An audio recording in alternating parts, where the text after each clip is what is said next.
தம்பி சாங் போடு தம்பி. திருநெல்வேலி மாவட்டத்தில் இருந்து வருகை புரிந்திருக்கும் பள்ளி மாணவி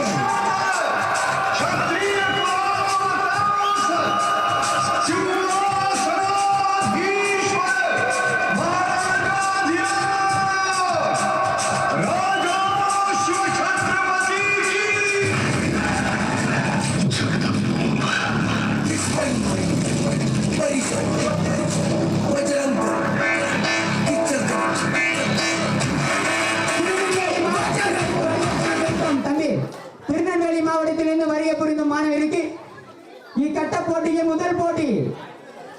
அவர் கோச் வந்து என்கிட்ட ரிக்வெஸ்டா கேட்டாரு, சார் எனக்கு யாருமே என்ட்ரி தர மாட்டேங்கிறாங்க, தமிழ்நாட்டில் யாரும் என்ட்ரி தர மாட்டேங்கிறாங்க, எனக்கு என்ட்ரி கொடுங்க சார், கண்டிப்பா நான் அங்கிருந்து வரேன்னு சொல்லி சொன்னாங்க. நான் அவங்களுக்காக என்ட்ரி கொடுத்தேன். திருநெல்வேலி மாவட்டத்திலிருந்து வருகை புரிந்த திருநெல்வேலி பள்ளி மாணவி அவர்களுக்கு ஸ்ரீ பிராரியம்மன் கபடி குழு சுண்டக்காடு அணியின் சார்பாக இவங்களுக்கு என்ட்ரி வழங்கணும்.